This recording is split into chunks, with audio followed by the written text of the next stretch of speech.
Topic is electric current. Student, electric current basically होता है कि एक वायर के अंदर, एक कंडक्टर के अंदर चार्ज की मूवमेंट होना। जैसे हमें पता है कि फ्लोइंग वाटर के अंदर क्या होता है, वाटर करंट होता है रिवर में। जैसे रिवर में वाटर फ्लो करता है तो वाटर फ्लो करने के साथ साथ उसमें वाटर का कहीं ना कहीं वाटर का प्रेशर होता है। इसी तरह से इलेक्ट्रिक चार्ज फ्लो करता है कंडक्टर के अंदर और उसी को हम बोलते हैं इलेक्ट्रिक करंट। दोबारा पढ़ते हैं, जैसे फ्लोइंग वाटर के अंदर क्या होता है, वाटर का प्रेशर होता है, ऐसे ही एक वायर के अंदर जब इलेक्ट्रिक चार्ज फ्लो करता है हम उसको बोलते हैं इलेक्ट्रिक करंट फ्लो करते हैं। जैसे वाटर फ्लो हो रहा है तो वाटर फ्लो होने में फ्लोइंग वाटर है, फ्लोइंग वाटर में कहीं ना कहीं वाटर का प्रेशर होगा तो हम उसको बोलते हैं वाटर प्रेशर बोलेंगे। और ऐसे ही जब कंडक्टर के अंदर चार्ज फ्लो होगा तो हम उसको बोलते हैं इलेक्ट्रिक करंट बोलते हैं। इलेक्ट्रिक करंट बेसिकली के चार्ज की मूवमेंट होना, चार्ज का फ्लो होना और कितने टाइम में कितना चार्ज पास हो रहा है उसको बोलते हैं इलेक्ट्रिक करंट। क्या डेफिनेशन देखते हैं। Electric current is the flow of electric charge in a conductor. एक वायर के अंदर, एक कंडक्टर के अंदर इलेक्ट्रिक चार्ज का फ्लो होना उसको बोलते हैं इलेक्ट्रिक करंट। मतलब एक तरह से ये फ्लो ऑफ चार्ज है, चार्ज की मूवमेंट है। The electric current in the conductor is the amount of electric charge passing through the given point. एक पॉइंट से चार्ज का पास होना, कितने अमाउंट में, कितने टाइम में कितना चार्ज पास हो रहा है, हम उसको बोलते हैं इलेक्ट्रिक करंट। देखते क्या है, rate of the flow of charge. Rate का मीनिंग होता है टाइम, कि कितने टाइम में कितना चार्ज पास हुआ। I is equal to charge का मीनिंग क्यू, टी का मीनिंग रेट का मीनिंग टाइम। तो क्या आएगा, कितने टाइम में कितना चार्ज पास हुआ। क्या के SI यूनिट कूलम, टाइम के SI यूनिट सेकंड। तो यहां से करंट की यूनिट क्या बनेगी, कूलम पर सेकंड, या फिर ये कह सकते हैं कि एम्पियर। जैसे हम पोटेंशियल डिफरेंस को मेजर करते हैं V से, वैसे करंट को मेजर करते हैं किससे, एम्पियर से। और उसका पोटेंशियल डिफरेंस का फॉर्मूला क्या था, वर्क डन अपॉन में चार्ज।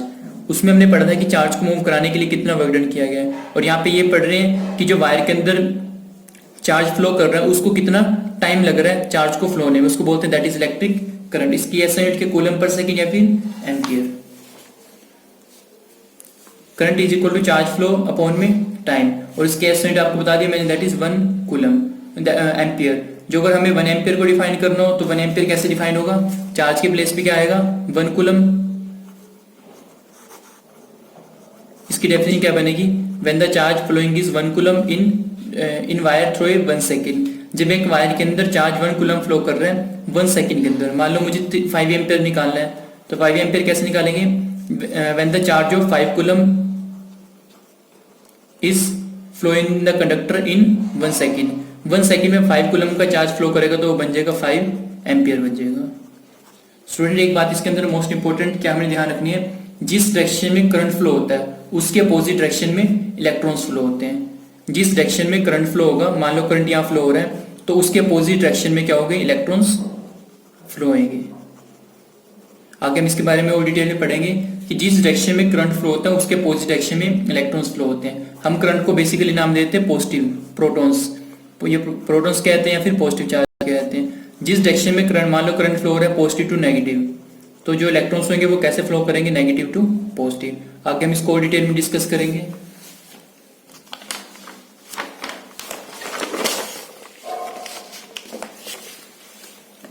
अभी आपको बताया है when the 1 coulomb of charge flow through the conductor in 1 second, कि एक वायर के अंदर जब 1 कूलम चार्ज फ्लो करेगा 1 सेकंड के अंदर उसको हम बोलते हैं दैट इज इलेक्ट्रिक करंट। उसके SI यूनिट क्या है, एम्पियर। और 1 एम्पियर को कैसे डिफाइन किया गया, when the charge of 1 coulomb is flow in the 1 second, उसको हम बोलते हैं 1 एम्पियर। और 1 मिली एम्पियर किसके इक्वल होता है, 10⁻³ एम्पियर के। एक और होता है इसके अलावा, that is micro ampere. Micro ampere को डिनोट करते हैं म्यू से, mu is equal to 10⁻6 ampere. और एक होता है micro is equal to 10⁻³ ampere. ये होता है मिली एम्पियर और ये होता है हमारा माइक्रो एम्पियर।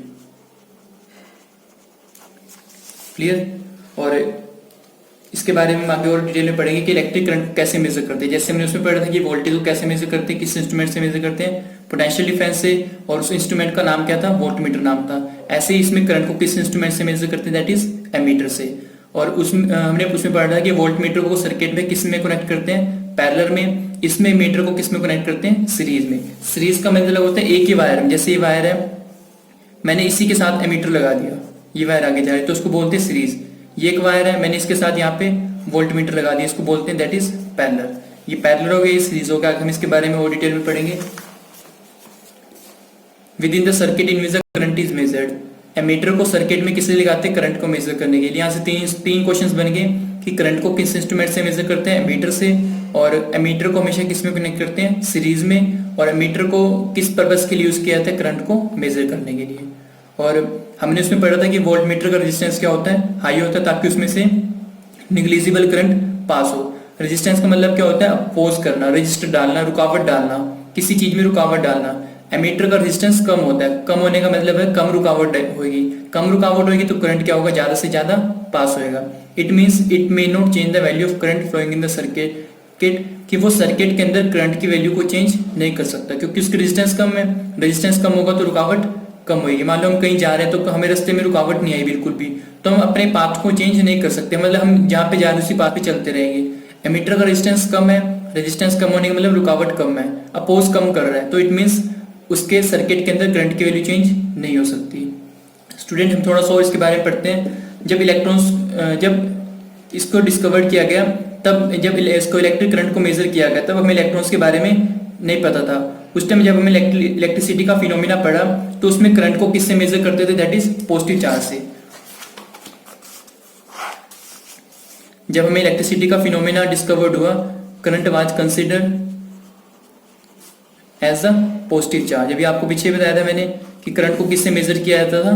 पॉजिटिव चार्ज से। और जो भी आपको बताया है मैंने कि डायरेक्शन ऑफ करंट क्या होती है? Opposite to the direction of electrons. मतलब जो पॉजिटिव चार्ज की डायरेक्शन होती है वो इलेक्ट्रॉन से क्या होती है? अपोजिट होती है। ये इंपॉर्टेंट पॉइंट है कि जो करंट की डायरेक्शन होती है वो इलेक्ट्रॉन से अपोजिट होती है। जब इस फिनोमिना को, इलेक्ट्रिसिटी के फिनोमिना को डिस्कवर किया गया, तो उस टाइम करंट को किससे कंसीडर करते थे? Positive charge. मतलब पॉजिटिव चार्ज फ्लो हो रहा है तो इट मीन्स करंट फ्लो हो रहा है, और करंट की डायरेक्शन इलेक्ट्रॉन से क्या होती थी? अपोजिट होती थी। Okay, the next topic is what determine the flow of charge. कौन फ्लो ऑफ चार्ज को, मतलब फ्लो ऑफ चार्ज को हम कैसे डिटरमाइन करते हैं? The positive charge flow from a body of higher potential to the lower potential, and the negative charge flow from the body to the lower potential to higher potential.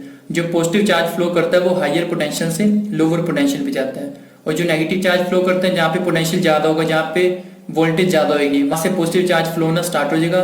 जहाँ पे lower potential होगा वहां पे जाके stop हो जाएगा। मतलब circuit के अंदर कैसे फ्लो करता है? हायर पोटेंशियल से लोअर पोटेंशियल पे। और नेगेटिव चार्ज कैसे फ्लो करता है? लोअर पोटेंशियल से हायर पोटेंशियल पे। Irrespective of the amount of charge on them, वो उसके ऊपर डिपेंड नहीं करता कि उसका पॉजिटिव और नेगेटिव चार्ज का अमाउंट कितना है। चाहे नेगेटिव चार्ज का अमाउंट ज्यादा हो, चाहे पॉजिटिव चार्ज का अमाउंट ज्यादा हो, इसके ऊपर डिपेंड नहीं करता। Irrespective of the amount of charge on them, वो उसके ऊपर डिपेंड नहीं करता कि कितना चार्ज है, बस इस पे डिपेंड करता है कि पॉजिटिव है या फिर नेगेटिव है। पॉजिटिव होगा तो हाई से लोअर पे जाएगा, नेगेटिव होगा तो लोअर से हाई पे जाएगा। और irrespective of the amount of charge on them, उसके ऊपर डिपेंड नहीं करता कि उसके ऊपर कितना चार्ज है।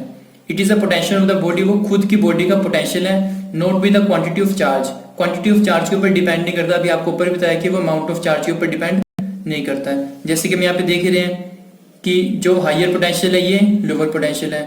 जो हायर पोटेंशियल में क्या होता है? पॉजिटिव चार्ज फ्लो करता है हायर पोटेंशियल से लोअर पोटेंशियल, मतलब यहाँ से पॉजिटिव चार्ज फ्लो होना, ये हायर पोटेंशियल है, ये लोअर पोटेंशियल है। हमने ऊपर क्या पढ़ा था? Positive charge flow from a body at the higher potential to the lower potential.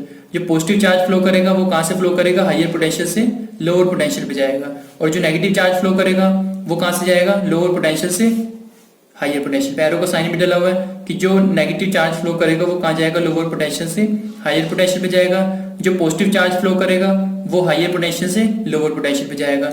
इस पे डिपेंड नहीं करता कि उसका अमाउंट ऑफ चार्ज कितना है। मान लो 5 कूलम का चार्ज चाहिए और ये 3 कूलम का चार्ज है, तो उसके अमाउंट के ऊपर डिपेंड नहीं करता, बस इस पे डिपेंड नहीं करता है कि वो पॉजिटिव है या फिर नेगेटिव है। पॉजिटिव होगा तो हायर पोटेंशियल से लोअर पोटेंशियल में जाएगा, नेगेटिव होगा तो लोअर पोटेंशियल से हायर पोटेंशियल में जाएगा। Irrespective of the amount of charge, उसके ऊपर डिपेंड नहीं करता कि कितना चार्ज लिया गया है। Okay, thank you.